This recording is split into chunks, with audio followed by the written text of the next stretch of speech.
Want a holiday gift your employees or clients will actually love? Send them gourmet peanuts from Hubbard Peanut Company.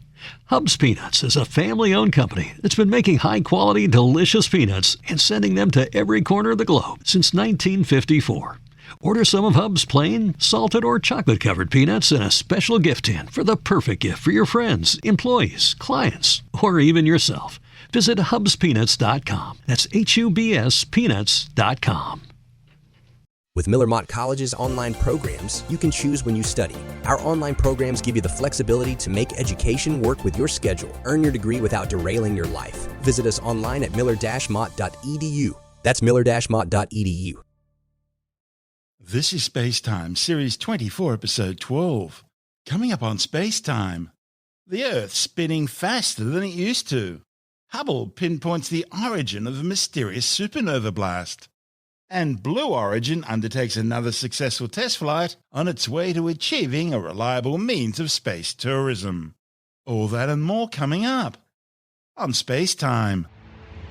Welcome to SpaceTime with Stuart Gary.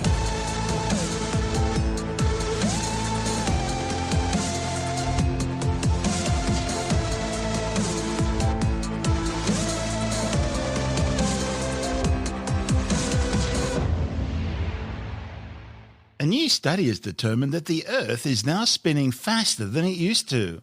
In fact, the planet's fastest 28 days, based on records going all the way back into the 1960s, all occurred in the year 2020. The increased rotational speed, which is several milliseconds quicker than average, comes after decades of satellite observations clearly showing the planet's rotation to be gradually slowing down. That slowdown in planetary rotation follows normal planetary physics. It's due to gravitational tidal interactions with the Moon, which is gradually moving away from the Earth at a rate of about 3 centimetres per year. In fact, since 1972, scientists have been forced to add leap seconds roughly every year and a half on average. The last being in 2016, when on New Year's Eve at 23 hours 59 minutes and 59 seconds, an extra leap second was added. Earth's average day, known as the mean solar day, is 86,400 seconds. That's the amount of time it takes for any given point on Earth to complete a full rotation from solar noon to solar noon, when the Sun is exactly at zenith. Of course, Earth's rotational speed varies all the time due to variations in atmospheric pressure, tectonic plate movements, mountain erosion, snowfall, winds, ocean currents, and movements in the planet's core. Official clocks get adjusted when the planet's rotation deviates by more than 0.4 seconds. However, the recent acceleration in Earth's spin has scientists talking about a negative leap second for the first time. Instead of adding a second, they may need to take one away.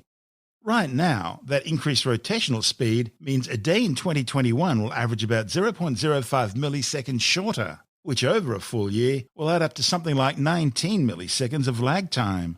Earth's previous record for the shortest astronomical day was set on July the 5th, 2005, which was 1.0516 milliseconds faster than the average 86,400 seconds.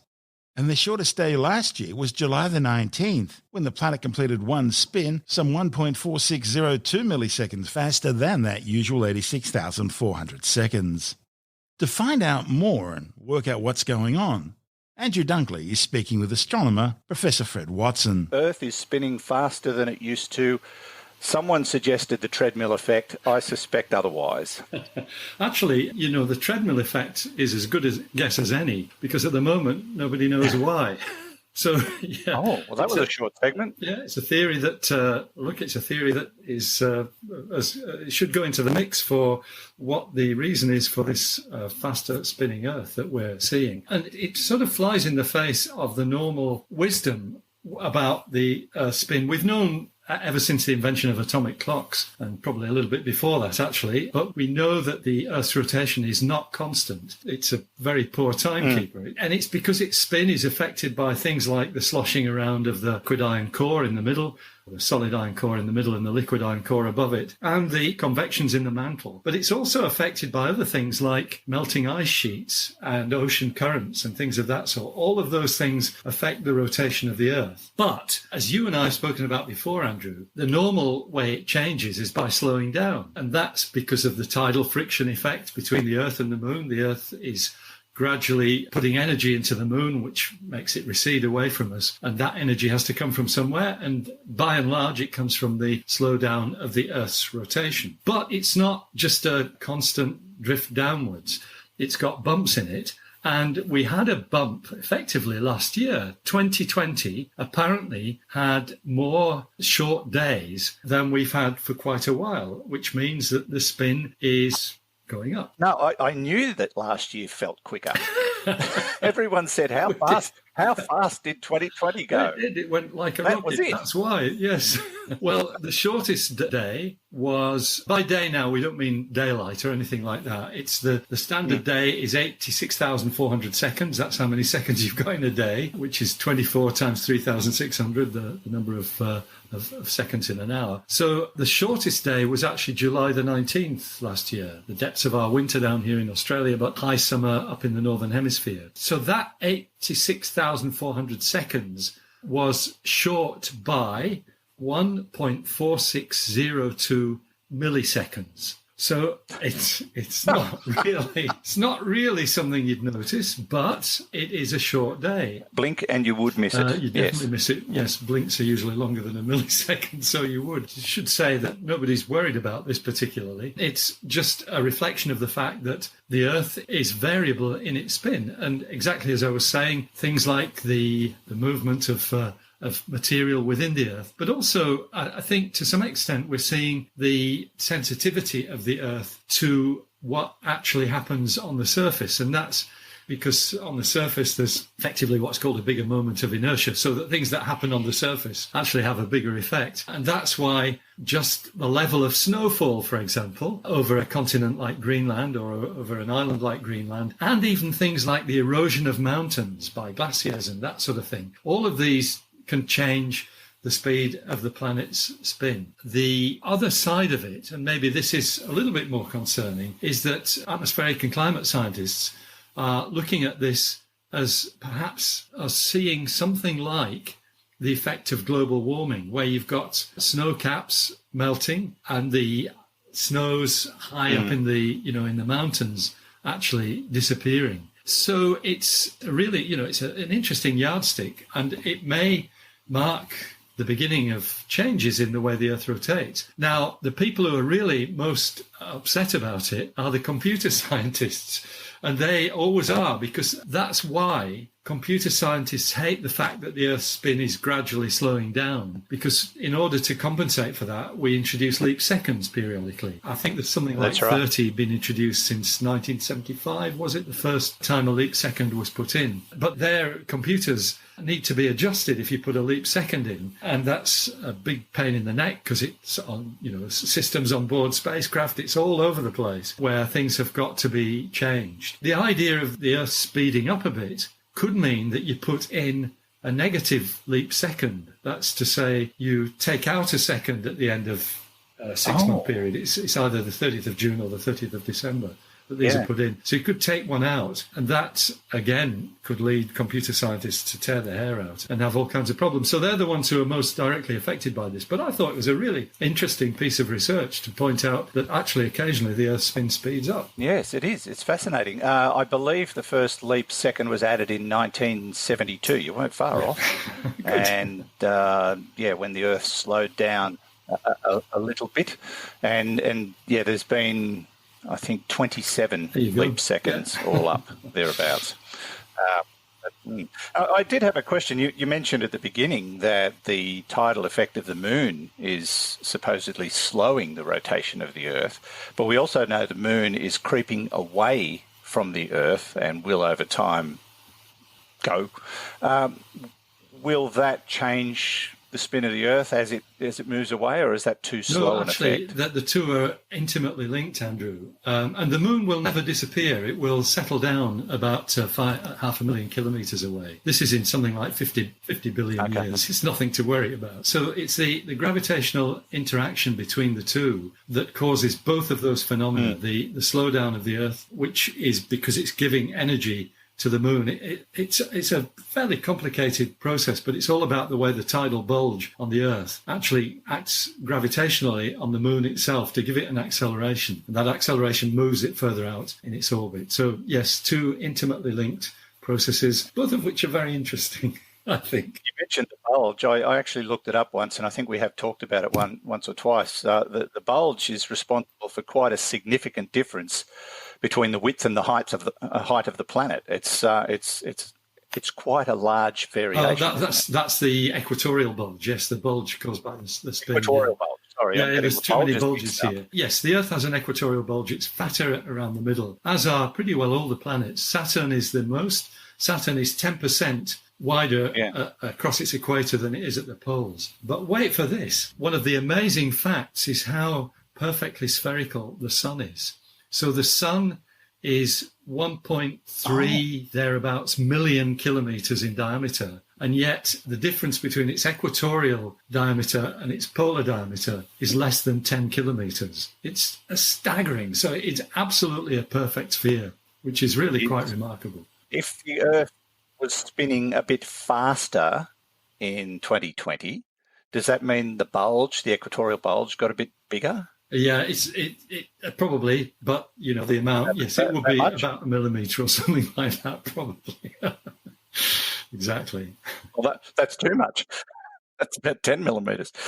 Yeah, that's too much. That's an overestimate. So That's Dr. Fred Watson, an astronomer with the Department of Science, speaking with Andrew Dunkley on our sister program, Space Nuts.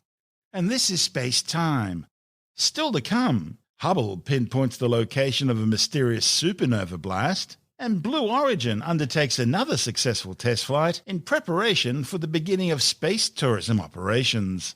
All that and more still to come on SpaceTime.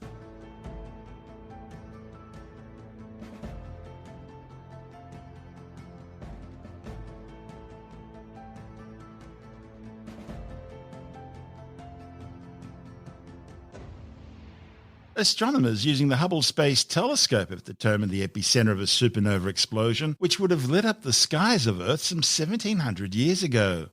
Scientists were able to determine the location based on the current position and movement of a supernova remnant, the expanding gaseous corpse left behind by the explosive death of the doomed star. The supernova remnant, named 1E0102.2-7219, is located some 200,000 light-years away in the Large Magellanic Cloud, a neighbouring satellite dwarf galaxy orbiting the Milky Way. Because the gaseous knots in the supernova remnant are all moving at different speeds and in different directions from the supernova explosion epicentre, astronomers were able to obtain Doppler shift measurements based on spectroscopic observations of the debris using Hubble. The observations show ribbons of gas accelerating away from the explosion site at an average speed of 3.2 million kilometres per hour. Now, to put that in perspective, it's fast enough to travel to the moon and back in just 15 minutes. The study's authors analysed the data to calculate a more accurate estimate of the age and centre of the supernova blast. Now, according to their new estimates, light from this blast arrived at Earth 1700 years ago. That's roughly the time of the decline of the Roman Empire.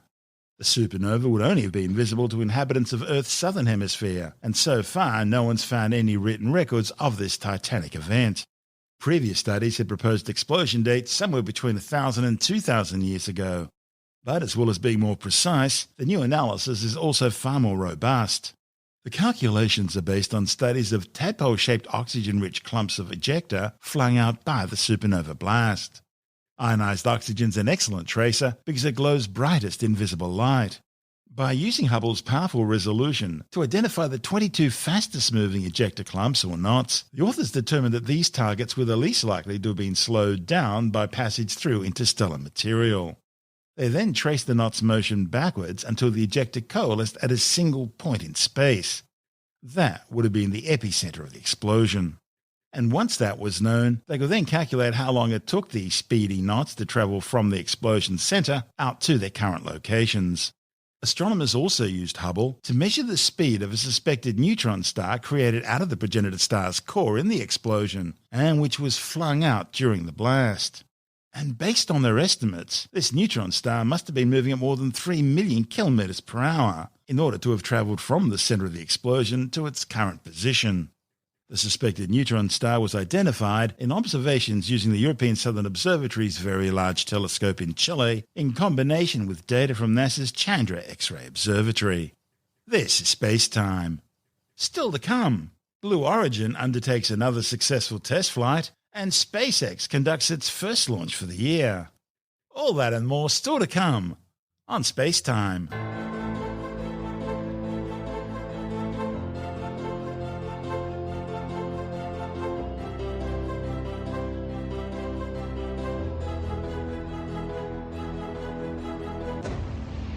This episode of SpaceTime is brought to you by LastPass, simplifying your online life.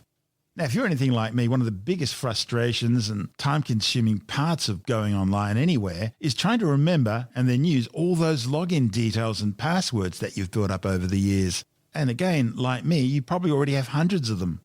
Of course, on the other hand, you could just be like a lot of other people out there and simply use one password for everything, and that's not a particularly secure idea. But I guess it could be worse. You could be one of those people that use 1, 2, 3, 4, 5 or A, B, C, D, E, or worst of all, you could use password as your password. And with the internet getting more and more dangerous, now really is the time to do something about that. And the good news is there's a great solution out there. It's called LastPass Password Manager. And with it, suddenly all those security hassles are gone. And believe me, the relief really is unbelievable. Not to mention the time it saves you. And it's so convenient having everything stored in the one manageable dashboard.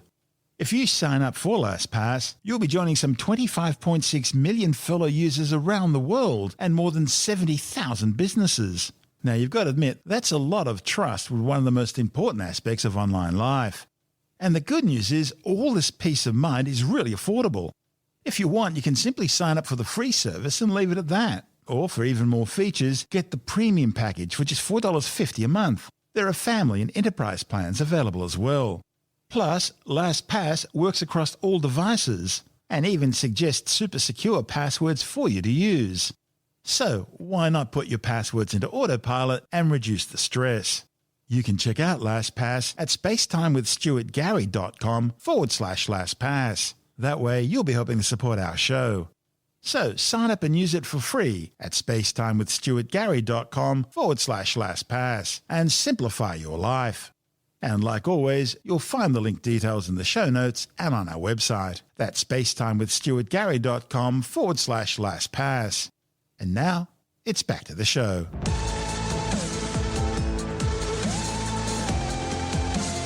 This is SpaceTime with Stuart Gary.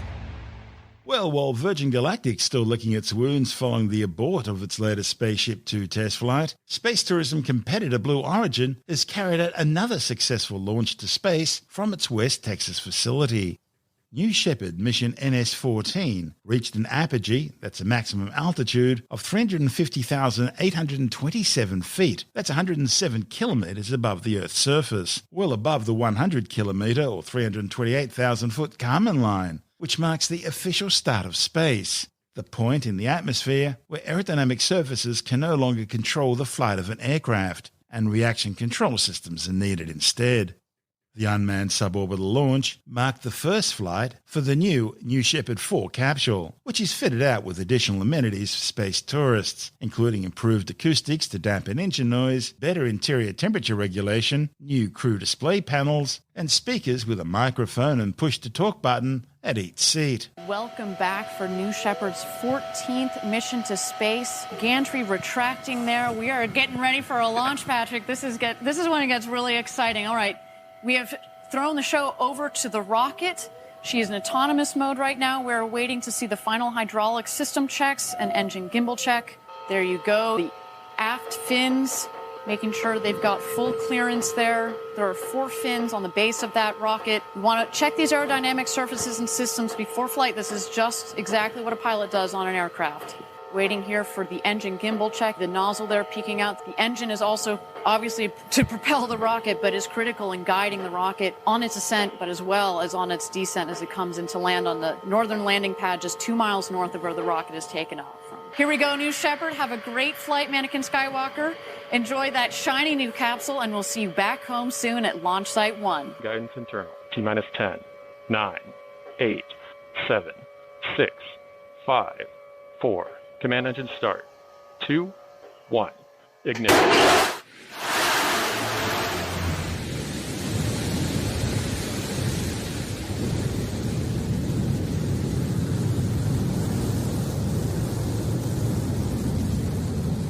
Mission Control has confirmed New Shepard has cleared the tower on her way to space from Launch Site 1 in the West Texas desert with Mannequin Skywalker on board. Right about now, the fins on the aft portion of the vehicle are going to help the vehicle do its roll maneuver. The booster is going to be rolling at about 2 to 3 degrees per second, which equates to a full rotation of the vehicle every 2 to 3 minutes. This, of course, is to give the astronauts a 360-degree view during the flight. All right, coming up here on Max Q, maximum dynamic pressure on the rocket is the toughest portion of the flight for the rocket. And we've confirmed Max Q. Excellent. Now, Mannequin Skywalker in there, starting to feel those G's, around 3.5 G's on the way up to space. It's very similar to a roller coaster, but in that horizontal position of the seats, definitely is a much more comfortable ride. All right, now approaching main engine cutoff, or MECO. So we're going to shut off the BE-3 engine. MECO is confirmed.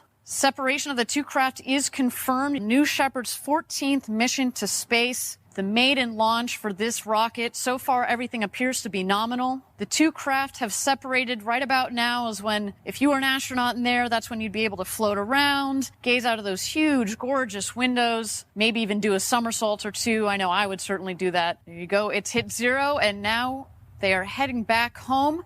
We should have an unofficial apogee altitude coming up here shortly, but we have gone well over 100 kilometers. The Kármán line, the official line of space, and there it is, 350,827 feet above, I believe, mean sea level. So that is excellent. A great flight, well over the Kármán line. Mannequin Skywalker is an astronaut once again. Now, the capsule should be continuing to do its slow spin. Everybody gets a window seat in the capsule of New Shepard, but now we're making sure everybody gets the perfect view. All right, the two craft are heading back home now. The booster is going to beat the capsule back home. Obviously, it's more aerodynamically shaped, and so it's going to come down first. Right about now, in the next 10 to 15 seconds or so, this is when we expect the rocket to hit atmospheric pierce point. That means that's when it's coming back in, and it's back home from space, and it has enough air pressure upon which it can use its aerodynamic surfaces to push, and that will help guide the rocket back to its landing pad, again, 2 miles north of where it's taken off from. We have confirmation that the wedge fins have been deployed. Those fins are at the forward section, the top section of the rocket. They're housed in the ring fin. They also help provide stability for the rocket as it comes into land. And this booster is screaming home right about now. Its maximum return velocity is just under Mach 4. So we're looking now for the drag brakes to deploy. As soon as those deploy, you'll see the speed come down very rapidly. And then in quick succession, we're going to get the BE-3 engine to restart. The landing gear will deploy, and then the booster will come in for a nice soft touchdown. There are the drag brakes. Engine restart. Landing gear deployed.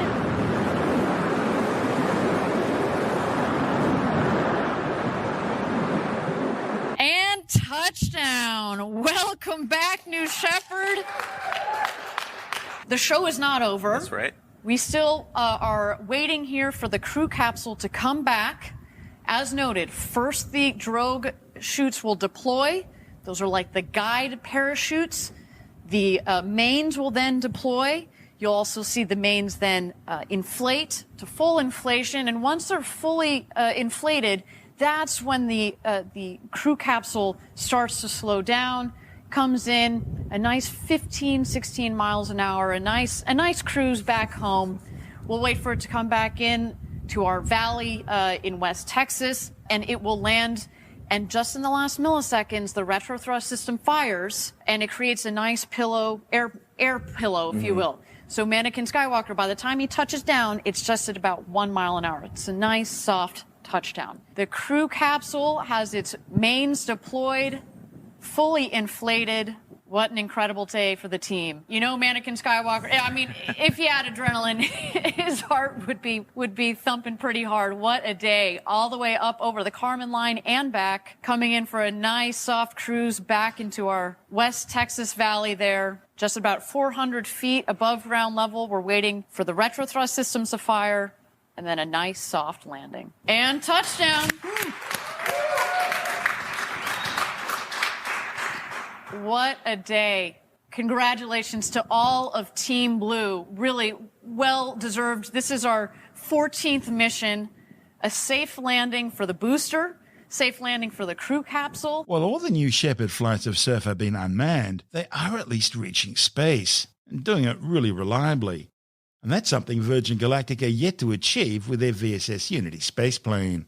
Despite their claims of having reached space during test flights in December 2018 and February 2019, the truth is Virgin Galactic's Unity spacecraft has only reached the US definition of the start of space. That's an altitude of just 80 kilometres at 260,000 feet, well below that official internationally recognised boundary of 100 kilometres or 328,000 feet.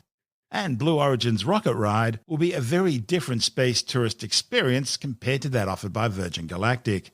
Virgin spaceplane takes off horizontally from a conventional runway, mounted under the centre wing spar section of a specially built aircraft, before being drop-launched at an altitude of around 50,000 feet, igniting its rocket engine and then accelerating to the edge of space.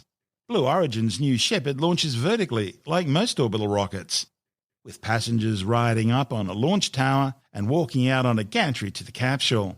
And there's a proper launch countdown once they're strapped into their seats, just like on a manned orbital mission. This is SpaceTime. Still to come, SpaceX conducts its first launch for the year, and later in the science report, British Prime Minister Boris Johnson claims the so-called mutant UK strain of COVID-19 is 30% more deadly. All that and more still to come on SpaceTime.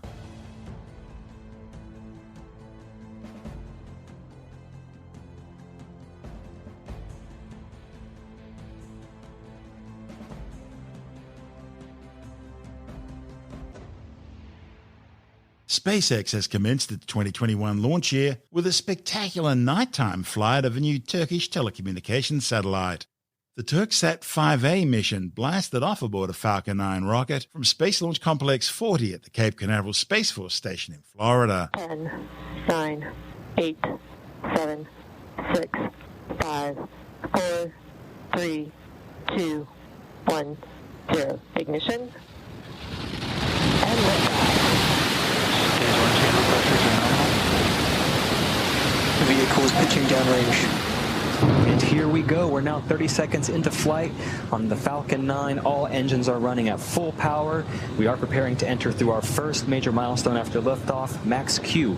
It's going to occur at T plus 1 minute 12 seconds. We're going to throttle those engines down. We've confirmed nominal status from the avionics team. Next, max Q. That's when the vehicle experiences the greatest amount of dynamic pressure. We throttle those engines down, and afterwards we throttle them back up to keep dynamic pressures below a certain level. Falcon 9 is supersonic. Max Q. We've successfully crossed the max Q threshold. Everything is looking good with the first stage's trajectory. Next, we're going to start our MVAC chill. This is going to help us prepare for the next 3 major events. They occur one after another. The first one, those 9 Merlin 1D engines are going to cut off. That's known as MECO, or main engine cutoff. Right after that, the first and second stage will separate, and then the Merlin vacuum engine on the second stage will turn on. That's known as SES-1. Main engine cutoff. Stage separation confirmed. All right, all good news here. We had successful main engine cutoff, stage separation, and second engine start 1. Our next milestone is fairing deployment. Those 2 fairing halves on the top of the second stage are no longer needed, and we'll jettison them to help expose the Turksat 5A satellite to space and attempt to recover those later on. Second stage is on a nominal trajectory. Fairing separation confirmed. We just jettisoned our 2 fairing halves. The 4,500 kilogram satellite, built by Airbus Defence and Space, is equipped with Ku and Ka band transponders, providing television and internet broadcast services over a footprint including Turkey, the Middle East, Europe and Africa. The launch marked the 4th flight for the same Falcon 9 core stage booster. which then successfully landed on the drone ship, just read the instructions, which had been pre-positioned downrange in the North Atlantic Ocean. This is SpaceTime.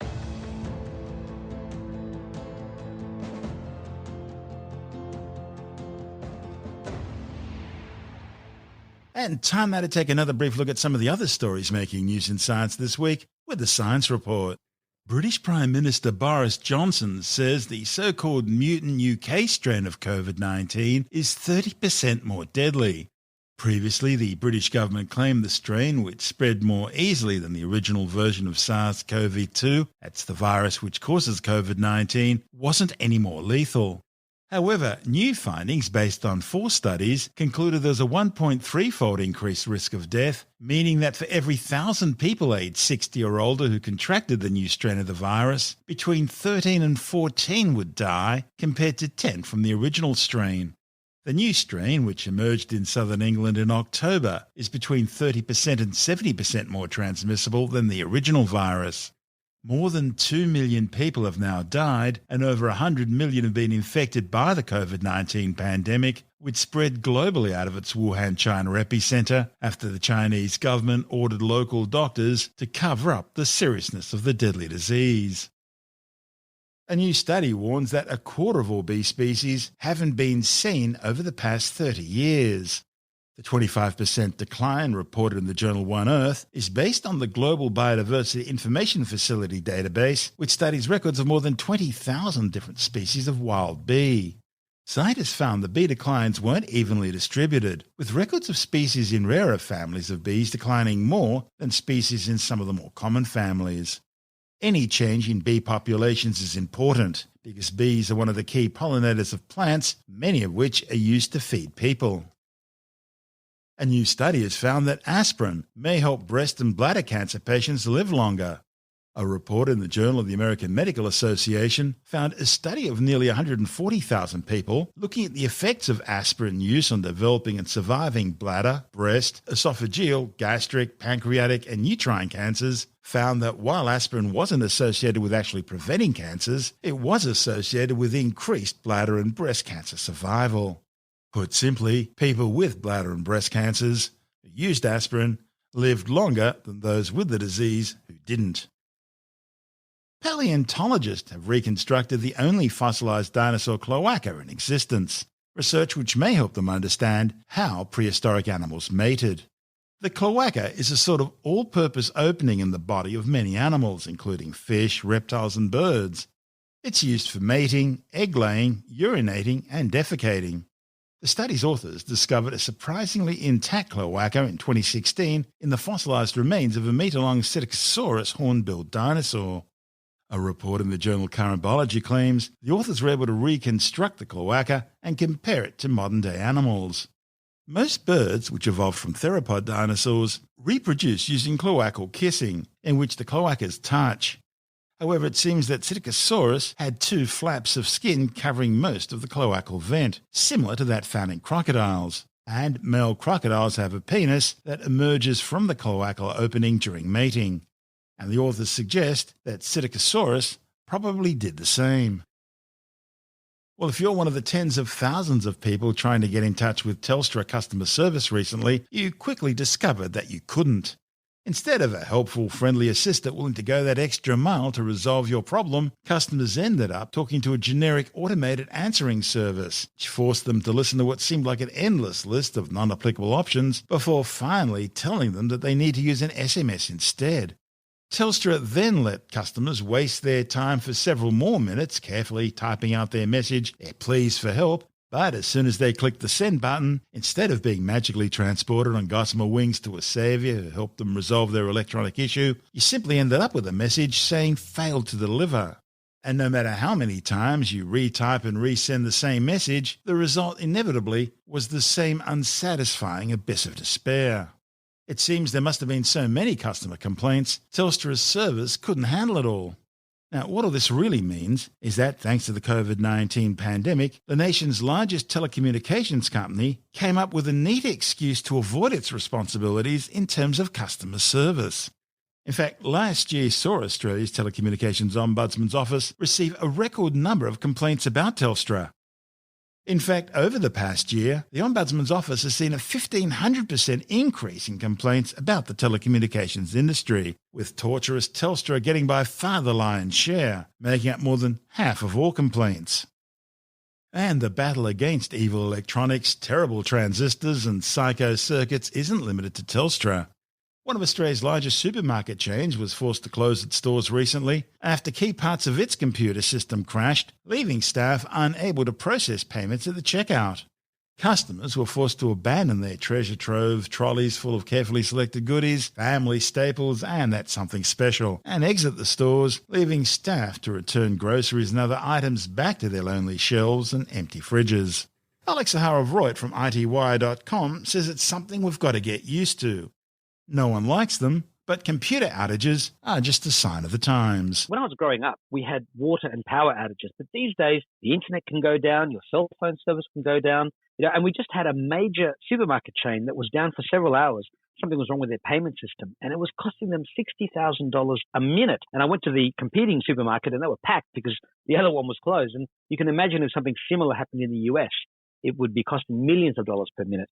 But this reminded me that we do have these subsea cables that connect continents. And I was invited to the tour of a ship called the Responder Submarine Cable Laying Ship that was connecting New Zealand, Australia, some islands in the Pacific, and the west coast of the US. And going on this ship was incredible. They had a huge ship, was all very industrial inside, big, giant cable directing things on the back of the boat. I don't really know how to explain it. We went through and looked at the deck, at the bridge. There were tensioners and there were huge barrels, spools cable. With That's cable right. on them, yeah. And these things are fed through a spaghetti-like maze of pulleys to get the tension right before they're lowered into the sea. And they also had to splice cables together. They had to repair cables. They had to put repeaters on there. So it was quite an incredible tour, and I managed to capture it all on film, and it was one of my most popular videos, and I created a bit.ly link. So very quickly, if you want to see that, bit.ly, bit.ly/cable ship. bit.ly/cable ship will take you straight to the YouTube video. It goes for just under an hour, and it's a fascinating look into that particular world. That's Alex Zaharov-Reut from ITWire.com.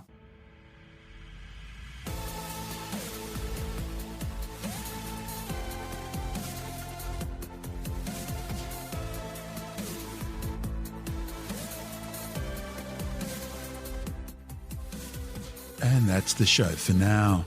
SpaceTime is available every Monday, Wednesday and Friday through Apple Podcasts, iTunes, Stitcher, Google Podcast, Pocket Casts, Spotify, Acast, Amazon Music, Bytes.com, SoundCloud, YouTube, your favourite podcast download provider, and from SpaceTimeWithStuartGarry.com. SpaceTime's also broadcast through the National Science Foundation on Science Zone Radio and on both iHeartRadio and TuneIn Radio. And you can help to support our show by visiting the SpaceTime store for a range of promotional merchandising goodies, or by becoming a SpaceTime patron, which gives you access to triple-episode commercial-free versions of the show, as well as lots of bonus audio content which doesn't go to air, access to our exclusive Facebook group, and other rewards. Just go to SpaceTimeWithStuartGarry.com for full details. And if you want more space time, please check out our blog, where you'll find all the stuff we couldn't fit in the show, as well as heaps of images, news stories, loads of videos, and things on the web I find interesting or amusing. Just go to spacetimewithstuartgarry.tumblr.com. That's all one word, and that's Tumblr without the E. You can also follow us through @StuartGarry on Twitter, @SpaceTimeWithStuartGarry on Instagram, through our SpaceTime YouTube channel, and on Facebook, just go to facebook.com/SpaceTime with Stuart Gary. And SpaceTime is brought to you in collaboration with Australian Sky and Telescope magazine, your window on the universe. You've been listening to SpaceTime with Stuart Gary. This has been another quality podcast production from Bytes.com.